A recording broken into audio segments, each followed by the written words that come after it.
Bienvenidos nuevamente a la Escuela de Bioeconomía Amazónica. Este es el tema 4 del módulo de Bioeconomía, en la que trataremos sobre las experiencias de la bioeconomía en el Ecuador. Bueno, como es de conocimiento de quizá la mayoría de los que estamos aquí, efectivamente, en el contexto del país, como también en el contexto de la realidad amazónica, tenemos un sinnúmero de experiencias en cuanto al aprovechamiento de la naturaleza y la consecución de bionegocios. No obstante, muchas de estas experiencias ya han tenido su desarrollo importante, otros que están en desarrollo y efectivamente incluso podríamos encontrar otros que tienen o están en la fase inicial, incluso con ideas. No obstante, es importante ver, evaluar y quizá hacer los análisis respectivos para llevarlas a cabo. En muchas ocasiones las ideas son valiosas, las ideas pueden tener mucho potencial en términos de desarrollo productivo, pero que por la falta de decisión se quedan aisladas. Y allí es importante ver los mecanismos adecuados.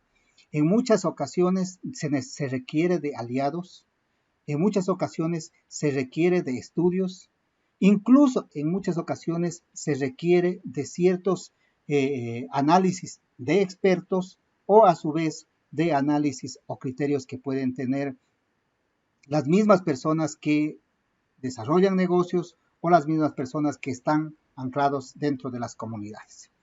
Dicho esto, les voy a contar sobre 3 experiencias que se tiene dentro del contexto de la bioeconomía en el Ecuador, y efectivamente voy a iniciar con una experiencia que enmarca la extracción de aceites de palma nativas en la provincia de Morona, Santiago.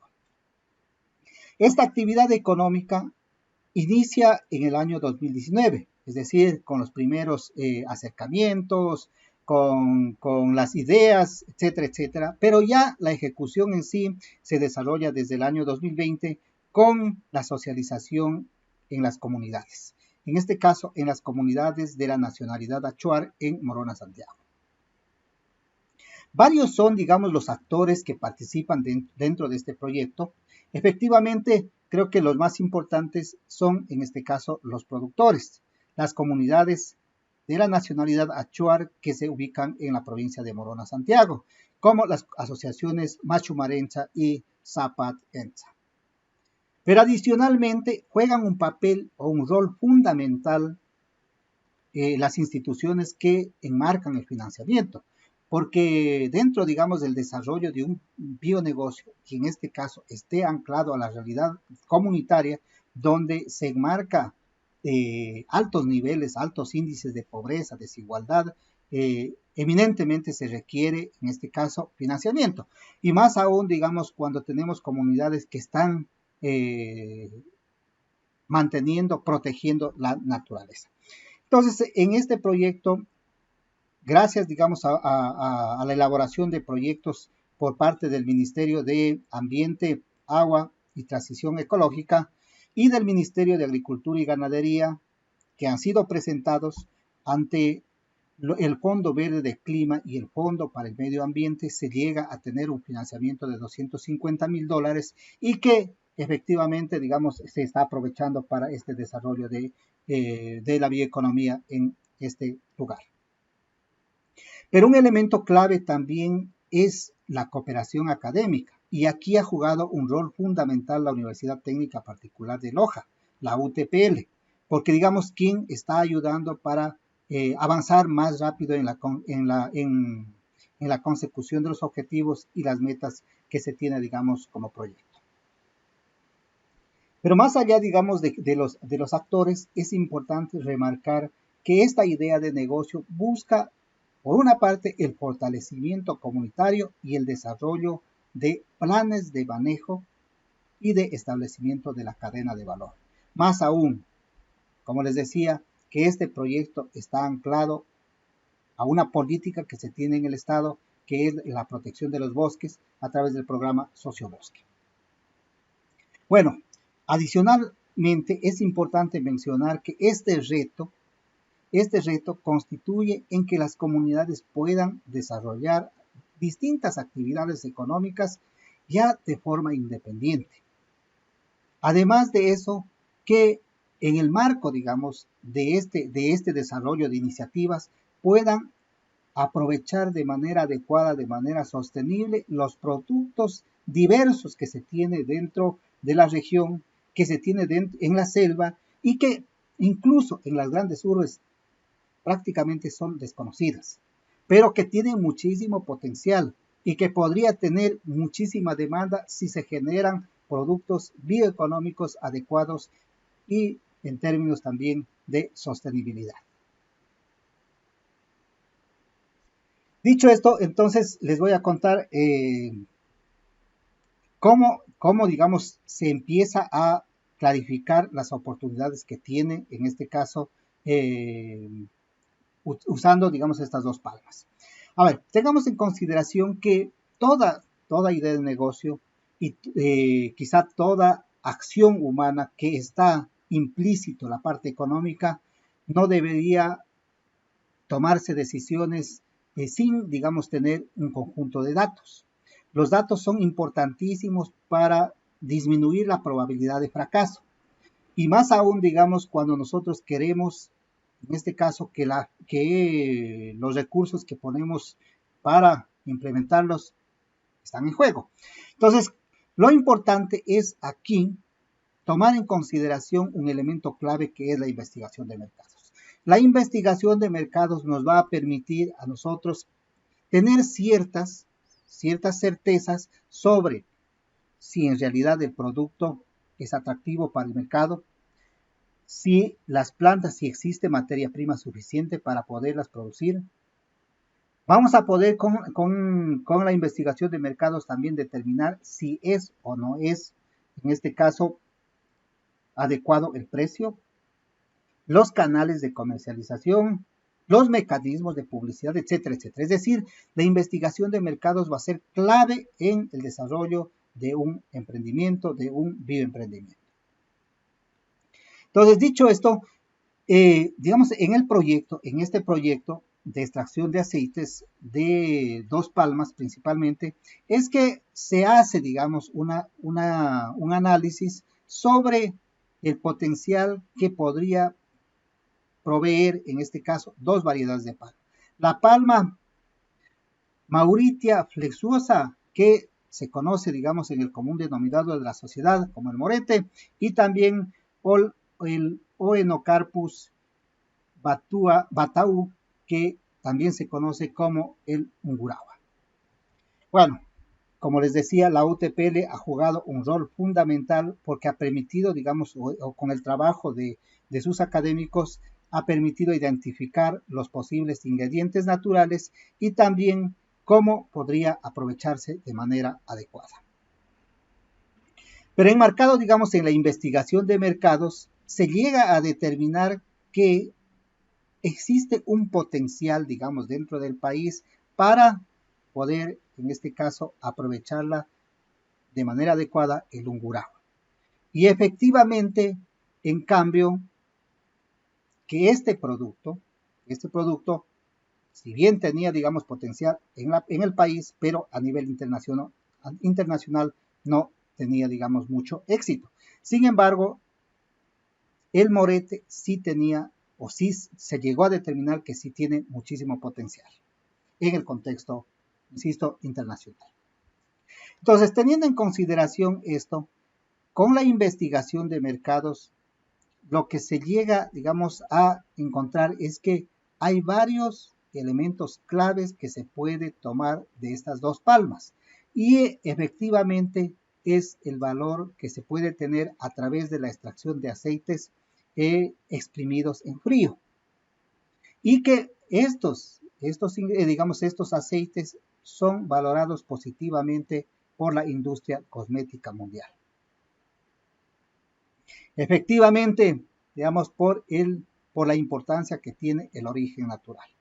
Dicho esto, entonces, estas dos palmas lo que producen, al extraer, digamos, se produce aceite que tiene un alto contenido oleaico y con características cosméticas de altísima calidad.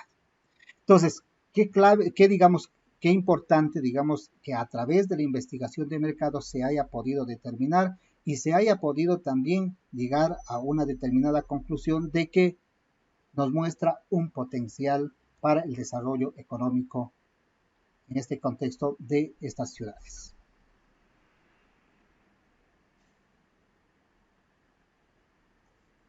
Bueno, adicionalmente, ¿cómo, digamos, se llega a implementar el proyecto? A ver, en primer lugar, digamos, lo que se hace es, primero, generar una especie de análisis para ver cómo se podría implementarlo. Y allí, digamos, lo que se llega es a determinar y se llega a decidir de que el diseño, la construcción y la ejecución debería desarrollarse en las mismas comunidades, por lo difícil que sería, en este caso, trasladar la materia prima hacia un lugar centralizado. Vamos, eso es importante y que también determina justamente la investigación de mercados. Y además de esto, digamos, ya en el marco de la implementación es que estas instalaciones que están ahora, digamos, que se llegó a ubicar en las comunidades, deben tener una excelente calidad y efectivamente deben ayudarnos justamente a proteger la naturaleza a través de la poca o el poco consumo de energía fósil. Y esto es lo que se está logrando, digamos, en la ejecución de este proyecto. En la actualidad ya se está desarrollando las primeras producciones y la conexión con las posibles industrias que pueden utilizar y dar valor al producto. Lo importante aquí también es que se tiene que enfatizar y que se tiene que remarcar es que el aprovechamiento de la naturaleza no solamente debería ser en sentido de materias primas, sino tiene que ser en sentido de productos con valor agregado. Cuando tenemos productos con valor agregado, tenemos mayor incidencia en términos de comercialización. Incluso se deterioran menos que una determinada materia prima. Entonces, hay que pensar en eso. Aún, digamos, como país sufrimos ciertos rezagos. Nosotros, como país, digamos, somos potencia en términos de exportaciones, pero nuestras exportaciones principalmente están dadas en sentido de materias primas. Nosotros casi la mitad de las exportaciones que tenemos como país hacemos lo que es materias primas. Por eso es la dependencia que tenemos y esto es uno de los proyectos a largo plazo de generar un cambio de la matriz productiva, generar productos con mayor valor agregado, generar productos que enmarquen el tema del conocimiento y claro, esto principalmente que tengan mayor sostenibilidad. Entonces, lo importante, digamos, de este proyecto es que se ha logrado dar los primeros pasos, se ha logrado, digamos, generar los primeros procesos de producción, pero claro, quedan varios retos. ¿Cuáles son estos retos? Uno de los retos es que debe garantizarse la sostenibilidad ambiental y económica. En el tiempo tiene que ser sostenible económicamente sin tener, digamos, inversiones de cooperación internacional, sin tener inversión quizá, digamos, fuera de las comunidades, sino tiene que ser autofinanciero.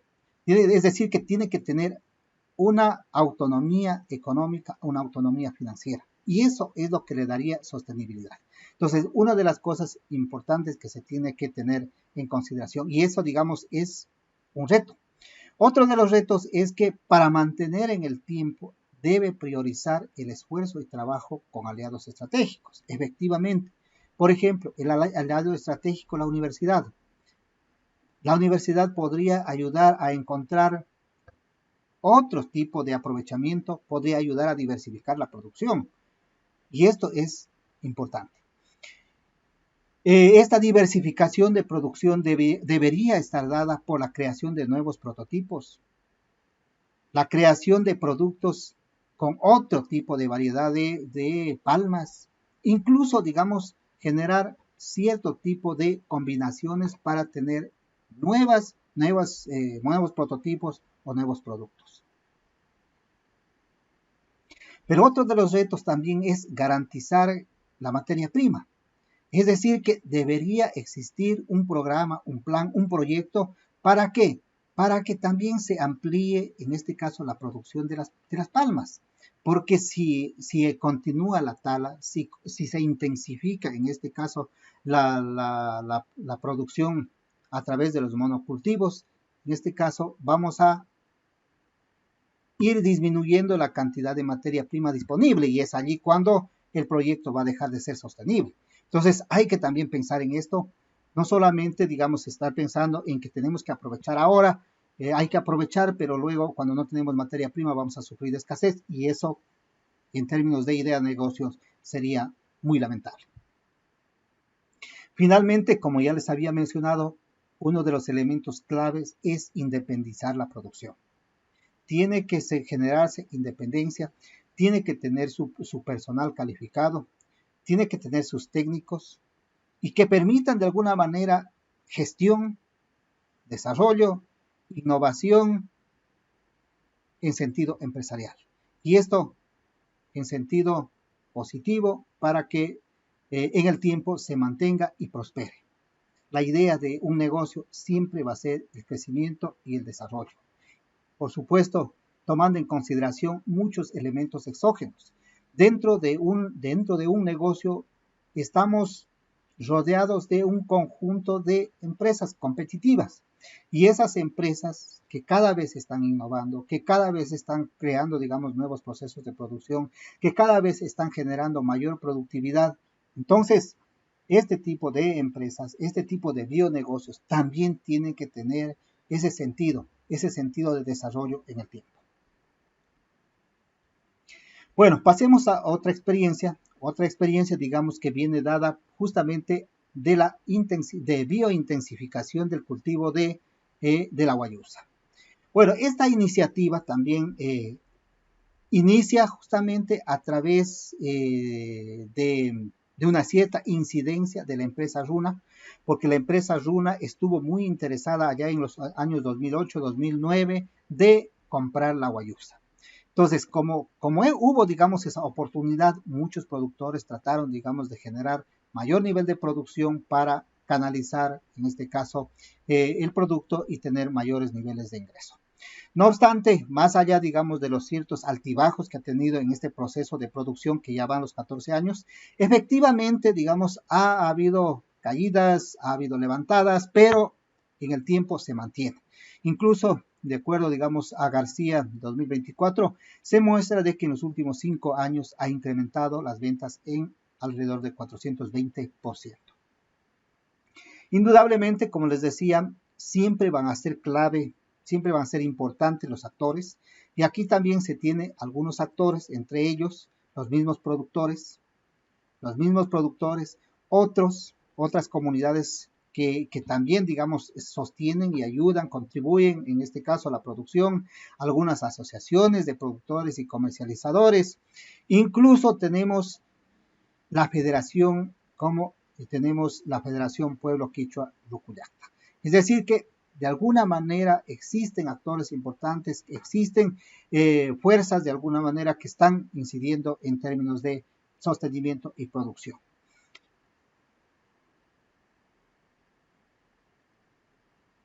Bueno, efectivamente también existen actores en términos que están, digamos, desempeñando más procesos de comercialización y que es importante remarcarlos. Siempre, digamos, en un proyecto que se esté desarrollando, incluso así no sea, digamos, de bioeconomía, un proyecto de negocios, debe tener estos aliados y debe estar pensado y debe estar repensado, cada vez actualizado para tener procesos de comercialización y esos son claves. Y allí juegan un rol importantísimo los actores aliados. Bueno, digamos, en este proyecto hay varios actores de apoyo, por ejemplo, GIZ, PNUD, ProAmazonía, incluso WWF, que también, digamos, constituyen y ayudan justamente a este desarrollo. Igualmente, JICA. Bueno, este proyecto, digamos, ha tenido una inversión importante que supera los $3 millones. Bueno, que viene de algunas instancias, tanto instancias privadas, instancias públicas y la cooperación internacional. Por eso yo cuando iniciaba esta presentación decía que es importantísimo tener los mecanismos claros para poder avanzar en estas ideas de negocio. Existen muchas oportunidades, se puede articular con entidades tanto del sector privado, sector público y como también la cooperación internacional. Hoy en día tenemos un importante aliado que es la cooperación internacional. Incluso existen ciertas motivaciones para seguir invirtiendo en lo que es la protección de la naturaleza. El mismo China, el mismo país China, digamos, está tomando fuerza en cuanto a la cooperación internacional para proteger la naturaleza. Obviamente China es uno de los países que tiene mucho nivel, digamos, de contaminación. Y si nosotros vemos en el tiempo, más o menos desde el año 2013 hasta el año 2023, se encuentra que China prácticamente en cooperación internacional en el contexto del planeta ha tenido, digamos, un 6% de aporte, que suma más o menos 44 billones de dólares. Es decir que podemos tener un aliado, pero claro, digamos, estos aliados tampoco vienen por sí solos, sino también tiene que haber una canalización adecuada. Y por ahí vamos. Pero bueno, existen otros aliados como GIZ y otras instituciones que podrían aportar muchísimo y que podrían, digamos, ayudar justamente a llevar adelante este tipo de iniciativas.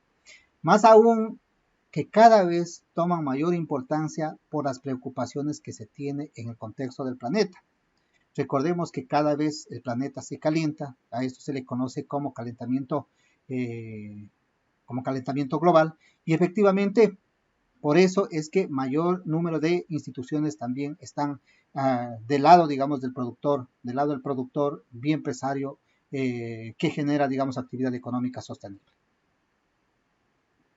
La implementación del proyecto, digamos, de este tipo digamos, del cultivo comercial de la guayusa, es que se ha generado a través de una cadena que viene, digamos, potenciado del conocimiento tradicional. Y esto vale recalcar, el conocimiento tradicional es clave. Existen estudios que demuestran que cuando se hace uso o cuando se llega, digamos, a desarrollar un determinado estudio, por ejemplo, en la medicina, si se parte del conocimiento ancestral, existe una probabilidad de éxito del 60%. Es decir que, digamos, la probabilidad es altísima. Entonces solamente se lleva, digamos, al conocimiento ancestral, se lleva al laboratorio y prácticamente tiene una alta probabilidad de que ese conocimiento sea tan útil.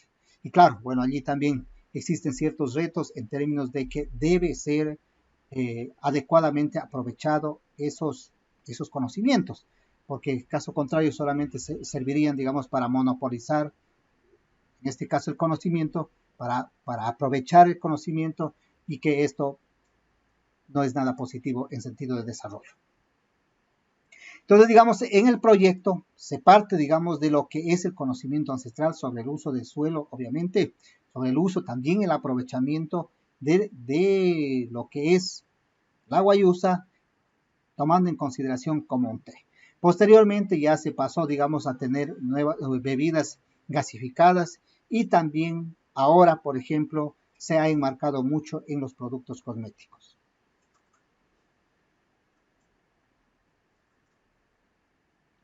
Es importante también señalar que la cadena de valor de la guayusa ha complementado el ciclo de desarrollo industrial y sus actores se mantienen en la escala de micro, pequeña y medianas empresas.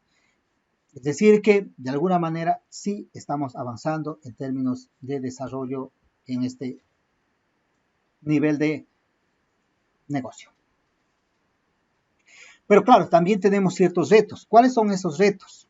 Por una parte, si bien, digamos, la producción de guayusa se caracteriza por realizarse en agroforestería, con baja o nula utilización de agroquímicos, aún, digamos, queda pendiente la forma en que este trabajo particular también sea reconocido en el precio. Lamentablemente, aún no se ha llegado, en este caso, no se ha llegado a convencer, digamos, al consumidor de que esos productos son sostenibles, que vienen de una producción prácticamente sin agroquímicos y que también tienen, digamos, ciertos beneficios en términos de salud y por lo tanto deberían también tener cierto reconocimiento. Entonces, esto aún sigue siendo pendiente. ¿Cuáles son otros retos? Por ejemplo, reforzar su poder de negociación, y eso es clave. Y también negociación y participación en los beneficios de la cadena, ya que no se logra vender todo lo que se produce. Es decir que esto viene, digamos, incluso de una entrevista que se hace en las comunidades de Rucuyacta y que efectivamente muestran de que lo que se produce no se logra vender. Ese es otro de los retos. Y ahí el reto es que hay que generar otro tipo de productos. Hay que generar productos con mayor valor agregado. Hay que incidir con el conocimiento para esa generación de nuevos productos. Pues allí está, incluso se habla mucho de lo que es el bioconocimiento, pues que se tiene que utilizar el conocimiento justamente para el desarrollo. Otro de los retos es robustecer la inversión e innovación para el desarrollo de productos con valor agregado para el mercado nacional e internacional. Incrementar la inversión en el fortalecimiento de capacidades industriales. Aquí es clave, digamos, el desarrollo industrial anclado al tema tecnológico, que evidentemente se requiere, digamos, en el marco del desarrollo de las comunidades. Y como les decía, estas industrias tienen que estar enfocadas principalmente en la transformación, manejo, digamos, de elementos claves para tener productos de alta calidad y, por supuesto, también para avanzar en términos de comercialización. Y también tenemos la dinamización, o como reto, tenemos que se tiene que dinamizar el consumo nacional. Esto a través de campañas que pueden ser de promoción de consumo, de generar tal vez una identidad del producto o a su vez también generar ciertas alianzas con otras instituciones. Al menos, digamos, yo no he visto que los productos de la bioeconomía, productos de la Amazonía, tengan tanta incidencia en términos publicitarios. Por ejemplo, eso todavía creo que nos falta potenciar. Hoy en día, con el avance de la tecnología y con el desarrollo de las redes sociales, se podría, digamos, canalizar mucho lo que es la comunicación, se podría ampliar, digamos, no solamente en el contexto nacional, sino en el contexto internacional, y se podría, digamos, mejorar, en este caso, la comercialización de estos productos. Entonces, sí, creo que quedan varios retos y que creo que hay que tratar, digamos, de intensificar para tener mejores condiciones y oportunidades en términos de desarrollo económico, de desarrollo empresarial. Bueno, por otro lado, también les voy a comentar, bueno, creo que es muy conocido por muchos de los participantes, en este caso de Callari. Bueno, Callari, digamos, es una palabra quichua que significa empezar y que evidentemente se constituye en el año de 1997, bueno, digamos, con sus primeros inicios, pero claro, ya de manera, quizás, digamos, de manera reconocida por las instituciones, empieza en el año 2003, específicamente bajo el reconocimiento del Ministerio de Comercio Exterior y de Competitividad. Bueno, allá en esos años formaban parte 21 comunidades y que de alguna manera lo que buscaban es generar, digamos, activismo en términos de encontrar ciertas potencialidades y realizaban muchos talleres de formación de líderes, personas de personal técnico, generaban capacitaciones en temas de calidad, organización institucional y comercio. Es decir, un conjunto de actividades que ha permitido de alguna manera, digamos, generar ciertas ideas, generar ciertas discusiones que permitan consolidar, digamos, como realmente hoy es Callari. Más adelante, digamos, una vez que ya fue reconocido legalmente, se pasó, digamos, o se trazó un objetivo clave que es la producción de chocolate. Claro, en ese entonces se empieza, digamos, generando una producción en la provincia de Bolívar, en el Salinerito de Salinas de Guaranda. claro, digamos, esto ha ayudado de alguna manera, digamos, para consolidarse justamente en una entidad que produce chocolate. Lo importante, digamos, de Callari es que cada año que pasa también van generando ciertas expectativas y generando ciertos logros. Por ejemplo, en el año 2004 y 2005, esta empresa consigue, digamos, vender cacao directamente a exportadores y en el año 2006 se realiza la primera exportación de un contenedor lleno con 12 toneladas y a su vez nace, digamos, la nueva barra que significa selva. En otras palabras, digamos, esto es atractivo y también muy plausible de que se ve, digamos, los progresos, se ve los avances y que esto también debería servir de experiencia para quienes tenemos algunas iniciativas y que estamos dando los primeros pasos.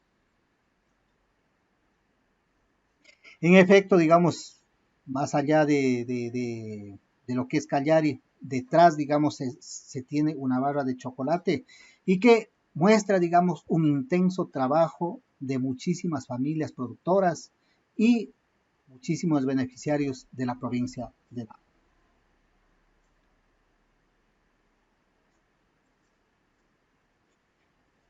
No obstante, hay que mencionar, digamos, que en el año 2007 y 2008 logra formar parte del mercado europeo. Y esto es importantísimo porque dentro, digamos, del contexto internacional, los productos que vienen de la chacra, los productos que son orgánicos, tienen mucho valor. Quizás, digamos, en el país nosotros no logramos esto divisar, pero en el contexto internacional sí tiene muchísimo peso y eso creo que es importantísimo. Pero claro, digamos, aquí hay varios retos porque para llegar al mercado internacional hay que también cumplir con ciertas especificidades, con ciertos criterios que tienen, digamos, estos países. Y claro, algunos ya han logrado, en este caso, avanzar, digamos, con estas certificaciones. Entonces, lo que encontramos y lo importante de Cagliari es que ya cuenta con varios sellos que es fundamental. Por ejemplo, el sello, digamos, de la chacra amazónica, el sello de comercio justo, que también, digamos, es bastante importante porque lograr esto no es una tarea fácil, hay que cumplir con un conjunto de requisitos y que Cagliari ya lo ha logrado y es importante también señalarlo. Tenemos otro tipo de certificaciones como USDA Organic y también se tiene una certificación orgánica. Es decir, que Cagliari ha logrado, digamos, tener una cierta incidencia y que creo que es importante tomar como ejemplo. No obstante, pero si nosotros vemos, es que estas experiencias exitosas no es que se ha logrado de noche a la mañana, han tenido que pasar años y evidentemente y estoy seguro que han tenido que pasar muchísimas crisis, quizá también tuvieron que pasar muchísimos éxitos, y como lo estamos viendo, digamos, es exitoso, pero sí también algunas situaciones que incluso, digamos, hayan tenido que pensar, repensar, analizarla y mejorar las condiciones. Entonces, todo negocio, todo bioemprendimiento, toda idea de bioeconomía también tiene, digamos, sus altibajos y por supuesto que debe llevarnos a repensar. Todo negocio no es que de noche a la mañana se constituye en un negocio rentable, más bien es una cuestión también de que tenemos que seguir aprovechando, tenemos que experimentar, pero claro, es clave que se debe partir de una investigación de mercados para tener, digamos, mayor probabilidad de éxito. Porque si nosotros llegamos a tomar decisiones sin conocer el mercado, sin tener claro cuáles son las necesidades, sin haber analizado los posibles precios, sin haber analizado los mecanismos más adecuados de producción, quizá, digamos, estaríamos nosotros caminando hacia un infinito, digamos, hacia un rumbo desconocido. Por eso es importante que la investigación de mercado sea una primera instancia antes de la toma de decisiones. Incluso debo dejarles este mensaje de que cuando existe detrás una probabilidad de perder dinero, no nos arriesguemos. No nos arriesguemos sin tener ciertas certezas. Bueno, como conclusión que podemos decir que Ecuador y la región amazónica presenta, digamos, un sinnúmero de experiencias que son exitosas y que quizá nos sirvan de experiencia también para nuevos emprendimientos, para nuevas ideas. Otro de los elementos que es importante mencionar es que la asociación sigue siendo clave en el desarrollo de la bioeconomía, que para comprender, en este caso, las necesidades, gustos y preferencias de la sociedad, tanto en el sentido internacional o en el sentido nacional, son fundamentales partir, en este caso, de una investigación de mercados. Otro de las cosas que es importante mencionar como conclusión es que en el país y especialmente en la región amazónica existe una diversidad de productos que constituyen nuestra selva. Muchos de ellos son desconocidos y que probablemente presentan muchísimas potencialidades o oportunidades para generar actividad económica. Quizá estemos desaprovechando. Quienes están en las comunidades, quienes conocen, deberían analizarlo, deberían pensarlo. Y todos, digamos, deberíamos pensar y tratar de generar un aprovechamiento adecuado, tomando en consideración que una actividad económica que, digamos, incluye a las comunidades, también es apoyar a ellos, sacar de la pobreza, disminuir, digamos, las desigualdades que tenemos, más aún, digamos, en la Amazonía, que tenemos altos índices de pobreza.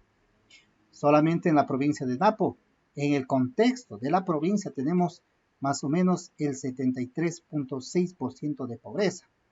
Y claro, puede presentarnos la selva una oportunidad de aprovechamiento adecuado, teniendo en consideración esta sostenibilidad ambiental, económica y social.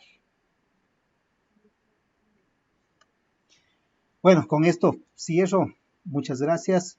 Digamos, en la siguiente clase analizaremos algunas oportunidades y desafíos que tenemos en el marco de la bioeconomía.